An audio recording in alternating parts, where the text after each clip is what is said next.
Okay, so good evening, everyone. To and I welcome you all to the live session of week 5 of Nonlinear Vibration, NOC24 ME54. And this course is being taught by Professor S.K. Dwivedi, IIT Guwahati. And I am Rashi Aditi Ranjan. I am a PMRF fellow at the Department of Mechanical Engineering, IIT Patna. So, coming on to the overview of what has been taught in this week.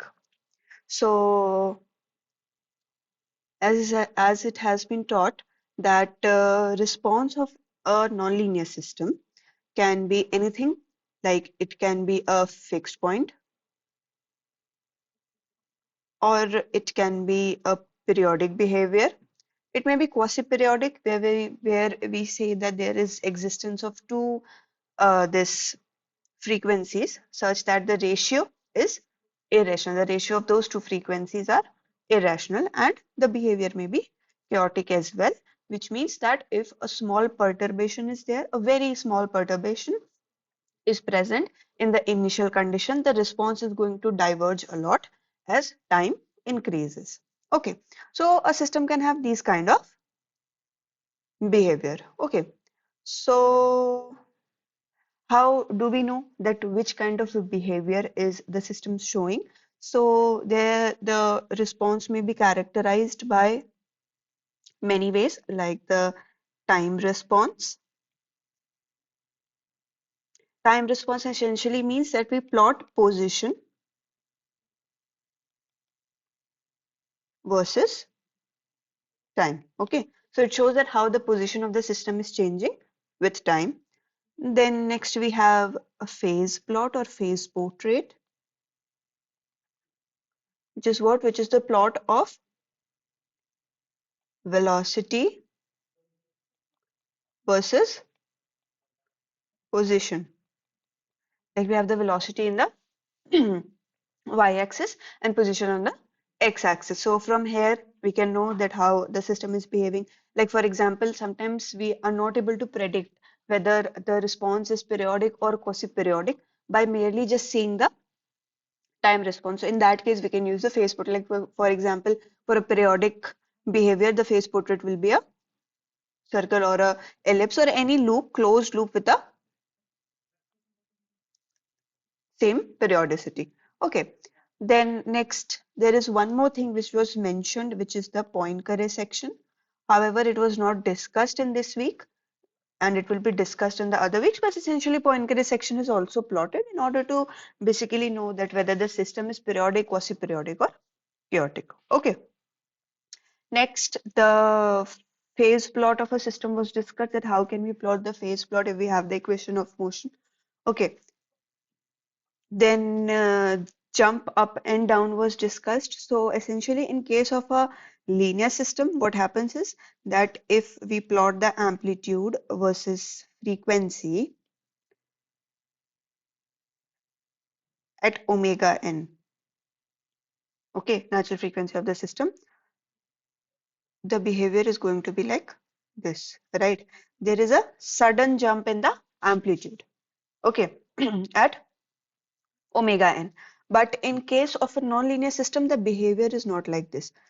The amplitude frequency plot either bends in this direction or it bends in this direction, depending upon the system parameters and depending upon the stiffness and everything of the system. So in this case, the jump up and jump down phenomena is seen, and these kind of phenomena should be avoided because it may lead to catastrophic failure.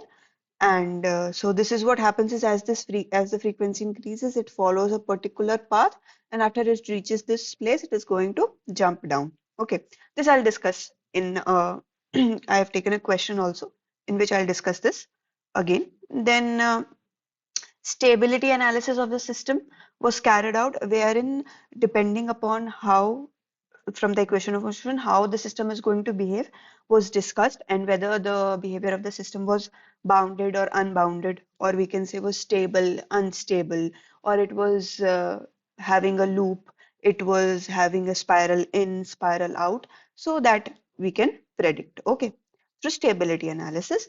And after that, the last lecture was concentrated on the numerical techniques, wherein it was discussed that how different kind of numerical techniques can be used for differentiation, integration, or finding the roots.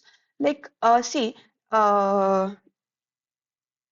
if we want to find a differentiation or integration, we can use our mathematical skills also to find the differential of a function, integration of a function.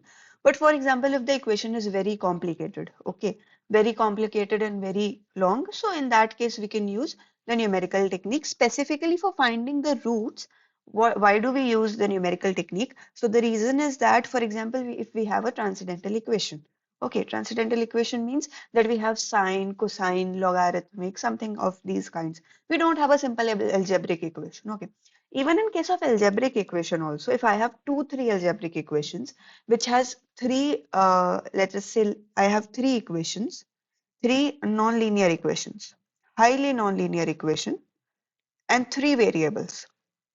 Though I have three equations and three variables, it is enough to solve and get the values of those three variables. But if the equations is highly nonlinear, okay, then in that case, numerical techniques are used. Or when we have transcendental functions in it, like for example, sine, cos, sine inverse, tan inverse, like if these kinds of terms are present in the particular equation, then in that case, we use the numerical technique to find the roots of the function. Similarly, it was also taught that we use the numerical technique for finding the integration or finding the solution of ordinary differential equation, which I have also discussed earlier also, that in case of nonlinear equation, we cannot find the exact analytical solution of the system from the differential equation because it is very difficult and complicated. So in that case, what do? We use numerical techniques to find the solution of the system. We discretize the system and then we find the solution by using the same concept of differentiation. Like if we have a solution at xn, we have solution xn at, let us say, tn, and I want to find the solution at xn plus 1, which is at the time tn plus 1. So in that case, if I know this slope, which is f dash of x, which is usually known because it's an ordinary differential equation, and in ordinary differential equation we have the a function of the differential. Okay, so what can we do if this is f dash of x? F dash of x means what? Slope, isn't it? Slope means if this angle is, let us say, theta, then this slope is equals to tan theta, correct? So if I have the value of tan theta, then I can take out this value. How? If the value of x is xn over here, so it is going to be xn over here. So what do I have to do? I have to add this. And if I know this, I can find this. Or if I know the value of theta, I can find this. Right. So in that way, I can find it. Because I have tan theta. So let us assume that this is hypotenuse. This is my perpendicular. Sorry, this is my base. And this is my perpendicular. So I can definitely find what is this value. Let us suppose it is some delta, and my xn plus 1 will be equal to xn plus this delta value, which I can find out from this value of theta. So this is how the numerical technique works. However, this is a very simple technique. Basically, this is known as the Euler method. But what we do is we use the RK4 method, wherein we calculate the slopes as four different values, and we find the values at these four different points, and then we find the weighted average values of all these points in order to find the value of xn plus 1. Okay, so I'll be just starting. Just a second.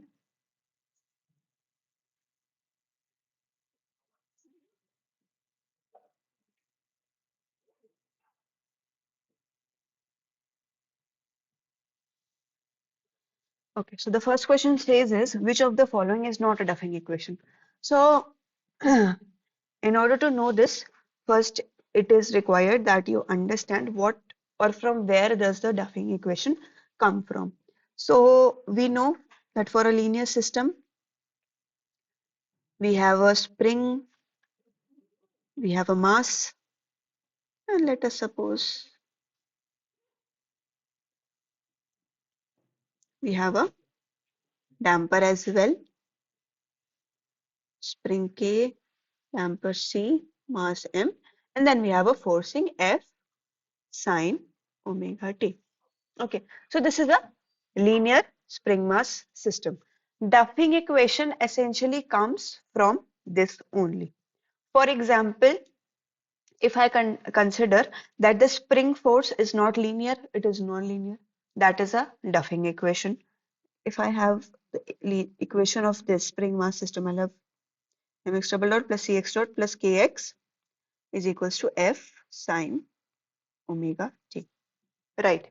So if I consider the nonlinearity in the system, it may happen that my this stiffness can be nonlinear. So I can add that I can have k1x cube, I can have k2x to the power 5. This is also a Duffing equation. It may happen that the forcing can be there or the forcing cannot be there. It is also a Duffing equation. So depending upon this, the Duffing equations can be of many types. Like we have the undamped Duffing equation for free vibration. And what is it? Definitely, as we know, it will have mx double dot, or let us just write it in this form. It is undamped, so damping will not be present there. It will have x double dot.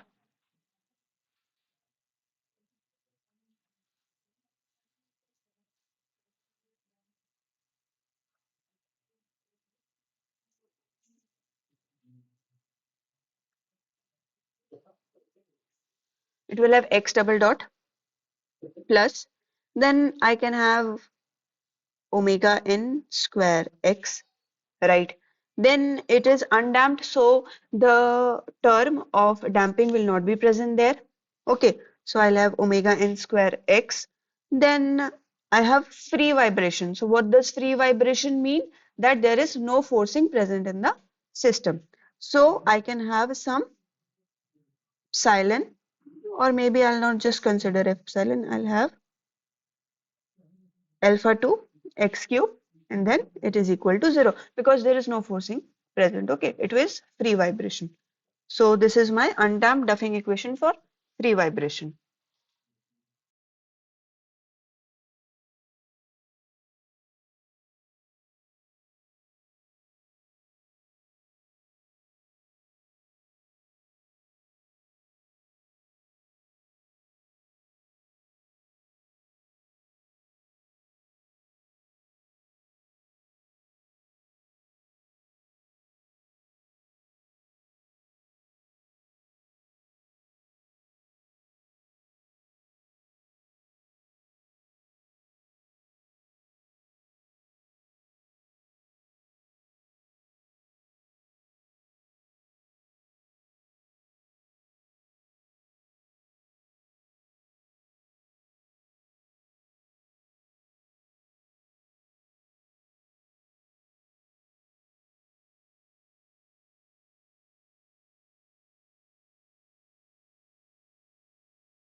I hope that I'm audible and visible. I